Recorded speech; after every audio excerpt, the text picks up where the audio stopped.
So here we are again. Almost feels like it was just yesterday when I made my recap for 2020. And within this year, guys, a lot of things have happened. Not with my YouTube channel, although there have been a few changes. But most specifically, changes within me and how much I've grown as an individual. So to start off, let's talk about what my goal was for this year. Last year, I made a goal at the very end of 2020 saying that I wanted to reach 1,000 subscribers by the end of 2021, within this year. But just like how my goal for the end of 2020 was to get to 100 subscribers, with an extra 0 at the end this time, my goal for the end of 2021 is to get to 1,000 subscribers.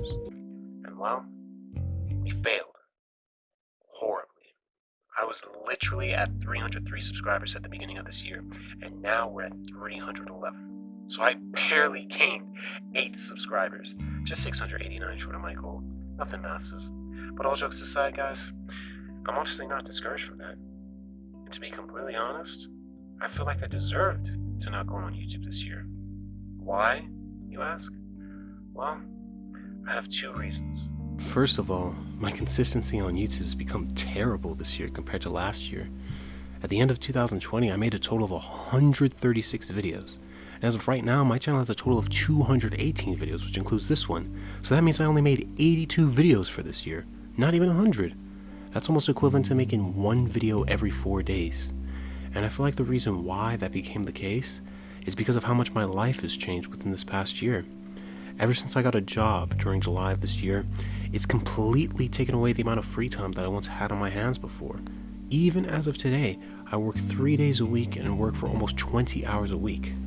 Now obviously that's nothing compared to, full-time employees, but working 20 hours a week can definitely affect how much time you have to edit a video so that you can upload it on YouTube. And in order to be a YouTuber, especially one where you put your heart and soul into it, you have to treat it like a full-time job. And so you can't afford to waste your time on anything else within your life, let alone waste 20 hours a week so that you can be scrubbing cars and lifting trailers like me. If anyone's wondering, I work at U-Haul. And to be completely honest, the job's really easy. And it's more fun because of the fact that I have one of my closest friends working there part-time as well. But it still doesn't change the fact that it takes up so much of my time that I would have indefinitely used on YouTube. And then another thing within my life that's now taken up so much of my time is college. Last year, because we had just started a pandemic, we weren't allowed to go on campus due to the fear of students catching the coronavirus. So we were all forced to study online in Zoom meetings. And in all honesty, guys, I really didn't have a problem with that. If anything, I honestly feel like taking classes online is more convenient than having to take classes on campus. I mean, think about it. You wouldn't have to wake up an hour or 2 hours early so that you could brush your teeth and get your hair ready so that you could look like a regular human being in front of everyone. You wouldn't have to wake up an hour or 2 hours early so that you could eat your breakfast and get your car ready so that you could drive to campus and waste gas just so that you could hear your teacher giving you the most boring lectures imaginable, and then to have to waste your time and gas once again just to drive back home from campus. And for some people, they don't even drive directly to campus. Some of them drive to the train station so that they can save up on gas. And depending on which station you're at, it could take a whole hour for the train to finally get to campus, only for you to have to waste another 20 minutes to walk to your specific building and then your specific classroom. And I know from personal experience because I was one of those people that took the train to school. And I still plan on doing that too, by the way. My class would literally start at 2 p.m. and end at 3:15. So you'd think that doesn't take up, that much of my day since it's only an hour and 15 minutes, right? Not even close. For a class that's an hour long like that, it'll probably take up half of my day just because of that 1 hour long class. I'd have to wake up at 11:30 so that I could eat breakfast and take a shower, and then start driving to the RTD station at 12:30, and then finally get there and wait until 1 so that the train could come and take me to campus. And then after spending 40 to 45 minutes on the train, I'd have to walk to my specific building and classroom, which could take, 10 to 15 minutes, which meant that I would have finally made it to class between 1:50 to 1:55 p.m. And then after, the class was over at 3:15, I'd have to walk back to where the train dropped me off and wait there until 3:30 for it to finally come, and then get off the train and start driving back home at 4:15 so I could finally be back home at 4:30.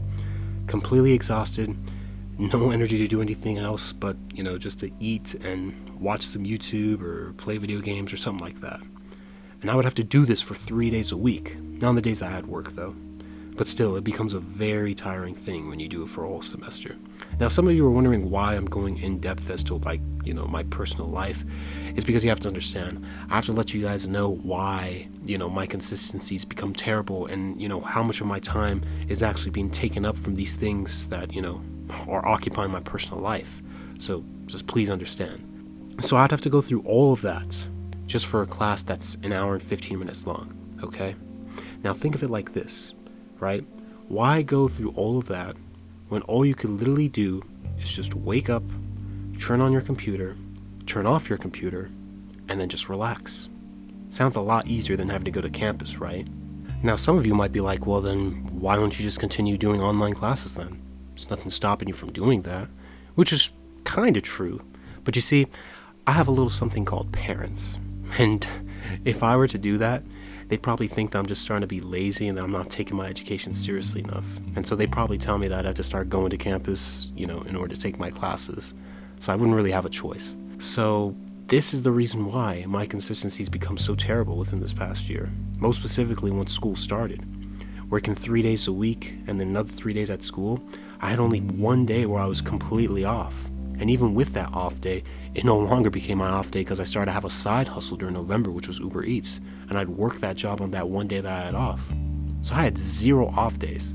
I'm not gonna lie, guys, I've been pretty busy. But I changed my schedule a little bit so things won't be as hectic for this upcoming year. But that's the first reason as to why I feel like I didn't deserve to grow that much on YouTube. And as for my second reason, it's because I finally found it within myself to realize that I was never doing what I truly wanted to do on YouTube. If you take a look at my channel, I'm quite clearly a gaming channel. It's very obvious. And that's exactly what I wanted. But the specific type of games that I wanted to play were never played on my channel. I wanted to play indie games, or to make it more clear, PC games. But I was playing console games. And those weren't the types of games that I grew up watching my favorite YouTubers play back in 2014, 2015. That's not what inspired me to become a gaming YouTuber. I was never interested in playing those types of games, even though I did truly enjoy some of the ones that I played on my channel, like Ghost of Tsushima, Genshin Impact, Outlast 2, or Call of Duty Modern Warfare 2 Campaign Remastered. I surprisingly did have a blast with some of those games, but you can only go so far with something that you truly don't want to do deep down. And so after being burnt out on YouTube at around September, I made a video called The Future of This Channel series video, where I was talking about this issue and how the future of my channel was going to change. I'm not going to go into all the specific details on why it took me this long to finally start playing PC games, but if you want answers to those questions, they'll definitely be within that video, so I highly recommend watching that video if you're interested in knowing more about that. But it was those two reasons, lack of consistency, and quite frankly, lack of passion, due to the fact that I was never doing what I truly wanted to do on YouTube. And so after planning to take 1 month off of YouTube, I was going to come back, and the HarpyEagle was going to be reborn. I was literally going to come back better than ever. But then something tragic happened within the month of October. I was scammed of over $1,000. And to make it even worse, it was by an artist that I consider to be one of my favorite artists of all time. I don't even want to mention his name. He's not even worth it. Not after what he did. But because I got scammed, it completely ruined and damaged everything. And so now, instead of coming back to YouTube in November so that I could finally start doing what I truly wanted to do for the first time ever, I now have to take an even longer break from YouTube so that I can now make up, for the money that I lost. Because at the end of the day, YouTube's just a hobby, and so my financial standing obviously matters more than, YouTube. But hopefully one day, YouTube becomes more than just a hobby. But what makes it even worse about me being scammed is the fact that I was recently fired from my job. And the person that scammed me was perfectly aware of that. And he still did what he did, which is absolutely despicable. Got fired from my job. Shortly afterwards, I got scammed. So the month of October was not the prettiest month for me, guys. It really wasn't. It was very difficult for me, both financially and emotionally. But at the end of the day, what's done has been done. That's all in the past, and I don't expect to see that money ever again.